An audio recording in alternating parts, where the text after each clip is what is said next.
Welcome to Wrestling with Heart, a podcast looking at pro wrestlers giving back to their community. Join me, Stanley Carr, as I interview wrestling's hottest names who use their platforms as entertainers to raise awareness and do community service. Hello and welcome to another edition of Wrestling with Heart. This is the show where we talk with professional wrestlers and professional wrestling personalities about their lives in and outside of the ring, as well as doing acts of charity work, community service, volunteering, and spreading positivity. We're always about the positive vibes here on the show, and with me today, I've got a very special guest. She is a former WWE Divas Champion, former AEW Women's World Champion. She's got a brand new book out. Going to talk about that and a whole lot more. I'm pleased to welcome the one and only Saraya Page. Welcome to Wrestling with Heart. Yeah, thank you for having me. I'm excited to be here. Yes. I had the pleasure of meeting you a few years ago at a convention, and just want to say you couldn't have been nicer. You were just it was a very pleasant experience. Good to meet you. Let's talk about your childhood and upbringing. You're from Norwich, England, correct? I am from Norwich. Yeah. Yep. All right. Well, you have a very interesting childhood. Tell me about it. Oh my gosh, that's a loaded question. I don't know where to start. I grew up in a wrestling family, and yeah, just my life was just surrounded by wrestling as soon as they came out the womb, you know. But yeah, it was definitely eventful. It was definitely, I got to see a lot of things, you know, so at a very young age, I had to grow up really, really quickly, you know, so yeah, it's eventful. Yeah, I mean, surrounded by wrestling all your life, did you have a favorite wrestler to watch as a kid? Yeah, so first of all, my parents, I used to always be watching them, you know, but also, American wrestling wise, I was obsessed with Lita. I was obsessed with Stone Cold, you know. I loved Bull Nakano, obviously, because my Scorpion Crosslock is just a little bit of a modified version of hers, you know. Yeah, I mean, I loved wrestling. I would eat, breathe, shit wrestling. Like that was just my life since I can remember, you know. Yeah, I mean, once it's in your blood, it's in your blood. I mean, exactly. Going to so many shows. Talk to me about when you first started training, because it is just, when I've talked to people on the show, it's intense. I mean, it's hard.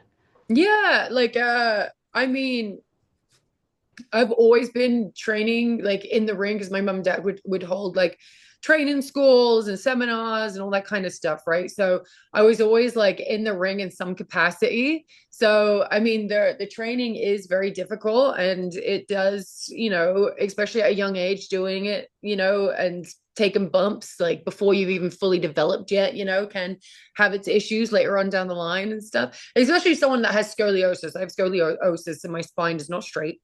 So yeah, so I had to adjust accordingly to that. And yeah, just the training itself is intense. Did you always want to be a wrestler? Did you fall into, like, when did you know you wanted to do this for a living? So I've been wanting to do it I've been, again, surrounded by wrestling my whole life. I tried to fight against it when I was like 13 years old. I tried to I try to rebel in a way and be like, no, like I'm going to be a vet or something, you know, but I love the business and like I couldn't fight it, you know, and eventually I started getting in the ring at 13 years old, like professionally. And after that first match, I was just like, this is what I'm going to do for the rest of my life. And I'm going to be a WWE diva. Like that's the dream. And I'm not going to stop until I get there, you know? 13, that is so young. I mean, Yeah, it had to young. have been terrifying, you know, when you're surrounded by a bunch of people that are older, you know. Actually, no, I was so used to being around wrestlers again my whole life. You know, I was in the dressing rooms, I was on the road, I was like, you know, with my parents. That's all I knew. So I didn't know anything else. So like it was uh it was more terrifying when I first came over to WWE, but like when I'm at home and wrestling, no, it felt like second nature to me. Do you recall like any drills and any pieces of advice that you got from your parents or anybody that you worked with when you started out learning how to wrestle? You know, Oh, like that was a piece of advice. It was so silly though. It's nothing to do with wrestling, but it's to do with the traveling. My dad was like, "You never fall asleep on the drive," and like his like it's a wrestling etiquette back then that if there's like a designated driver, you stay awake with them the whole time. You know. So anytime that I would fall asleep on a journey, my dad would be like, "Saraya J," like screaming it in my ear, like joking around, but he was like, "You have to stay awake." So yeah, just like again a lot of it was just like second nature, like there was just like I just rolled with the punches back then, but all that kind of advice started like once I got to WWE. Okay. Well, training, especially, it is intense, like the workouts and everything, but you seem like you've got it, put all the fundamentals together really quick because you're surrounded by your family and Yep. close friends in the business. Talk to me about your first few matches. I mean, were you nervous? Were you happy? Talk to me about those times. um yeah, I was terrified. I mean, I was very young, but I was being taken care of from my brother. He was in there doing like the pink Power Ranger, you know, he got in a mask to make sure I was comfortable. But yeah, yeah, I had the nerves. I feel like everybody that wrestles, even up to this point, has nerves. If you don't have that, then you know you're not in love with the business, you know, or if any job that you have, if you don't have nerves with it, you know, in the entertainment space, like, you know, maybe you're not in love with it as much as you want to be. Yeah, you really have to show passion for what you do because if you don't, I mean, find something else. But you took to it, you got your training, you Yep. start working across Europe. Tell me Yep. about when you start wrestling for all these different promotions before WWE. What was that like? Yeah, it was great. I mean, I was traveling by myself by the time I was 14 years old, and I was going to Norway, I was going to Turkey, I was going everywhere. Like, and so luckily my parents like were comfortable enough to let me go out on the road by myself at such a young age, you know.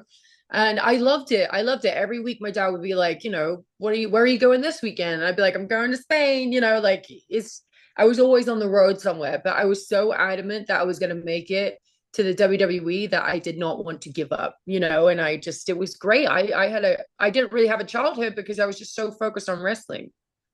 Yeah, I mean, once you have a dream and you stick to it, I mean, the sky's the limit.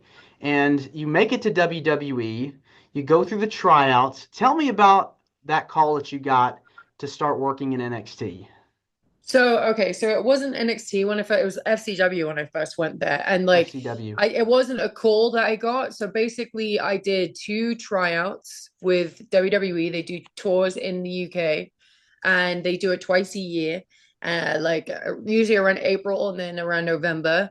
Um, but yeah, I had these tryouts. The first one I didn't get in, unfortunately. The second one I did, and then I had to wait for my visa to get together, and it took about 6 months. And then, yeah, actually making that leap and flying over here to America, where I'm just a young 19-year-old girl, you know, it was terrifying. And yeah, yeah, I was terrified, and but at the same time I knew this was a dream of mine, and I just kind of had to take that leap and you know like yeah, I just had to believe in myself a little bit, and then I finally did it. And like I'm so grateful that I was brave enough to do it, you know? Yeah, I mean, Divas Champion got the call to go to the main roster. You're working with AJ Lee, and the Bellas really Yeah. set the tone for what we know today with the women's revolution and the rise Thank of women's you. wrestling. That's got to Thank feel you. good, that you were, a part of that. Yeah, it was. It was amazing to be like part of that community of women that kind of like I mean, was it, we started the revolution and it was amazing. Like I'm so grateful that, you know, I could be one of the flag bearers, you know, of that time. So yeah, it's amazing. And, you know, everybody has their opinion about who started the revolution or not, but I'm just grateful that, you know, that some people think it was me too, you know. So it's great. I love it. Yeah, I mean, you were there for so many incredible moments. Tell me about some of the people that you got to work with over the years. Who have been some of your favorite opponents?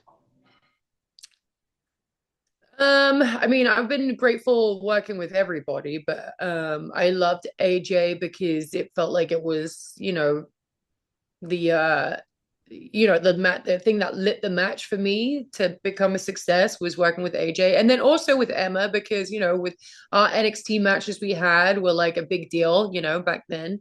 I love working with the Bellas. I love working with Tony Storm. Like, there's so many different people that I love working with. I'm just grateful that I got the opportunity to even be here.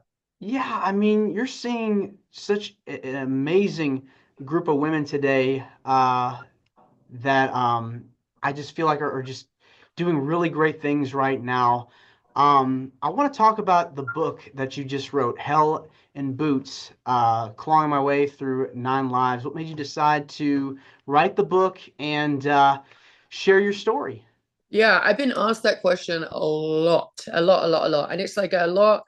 I mean, there's just so much that goes into it. Like, I decided 2 years ago one day that it's important for me to get my story out there and not let anybody else continue to tell it and tell it wrong. So yeah, one day when me and the WWE parted ways, I decided that was the perfect time to kind of like fill the time too, and like, kind of put pen to paper. And yeah, I'm really grateful I did it. And now here we are. It's done. Yeah. I'm really pleased. Yeah. Now, outside of wrestling, I know you've been involved with a lot of charity work, done a lot of charity stuff outside of the business. What are some things that you've done over the years to help out in your community? So yeah, I actually do a lot more with animals and all that kind of stuff because they don't have a voice. So during my and also during Black Lives Matter too, like we did have like fundraising streams, and like I would match whatever we raised. So yeah, I do a lot of that. I do a lot of stuff with like the animal community and all that kind of fun stuff. So yeah, like I'm always pro like charity work, and I also not work, but I also I'm on the board of the National Domestic Violence Hotline. So being one of the board members there is extremely important to me, and I'm so grateful that I get to be a part of that community too. So like yeah, I try to do as much as possible whenever I can, and like if I have the platform, why not use it for good? Yeah, I mean, every little bit counts so much because you just don't know what people are going through. What is it about giving back to the community that gives you the most joy? Um, I mean, being able to give back, like the thing that gives me joy is that I get to make people happy. That's all I care about. Like, and I always say you remember the way people make you feel. And if I can do a helping hand in a way where, I can either raise money or give them money or, like use my platform to publicize whatever they need publicized, like I will do it in a heartbeat. And I just want to make people happy. That's my main goal. And you're definitely putting smiles on so many people's faces. Well, you just recently left AEW. What's next on the horizon? So 2025, I'm trying to do more, try to get my feet wet in outside of wrestling, and I'm really excited about it. I feel like it's a challenge for me, and I'm all for challenges. So yeah, I'm really excited about what's going on. Of course, I have my podcast as well, Rule Breakers with Saraya, which is every Thursday. And so yeah, I kind of want to do more of that side of things, and I'm excited about where that's going. So yeah, just stay tuned. Yeah, well, I wish you all the best, Saraya. Looking forward Thank you. to seeing you get back in the ring at some point. And Thank you. congratulations about the book. Thanks. Where can people find more about you on social media? How they can buy the book and plug all your social media accounts? Yeah, so it's Saraya across the board. Saraya on Twitter, Saraya on Instagram, Saraya on TikTok. I don't have any other social media. And then I have links in my bio. So if you want to get the book, if you want to look at the podcast, everything you need is linked to my social media. All right. Well, thank you, Saraya, and you're Thank more than you. welcome to come back. Thank you so much. Have a good day. You too. Take care. Bye-bye. Bye.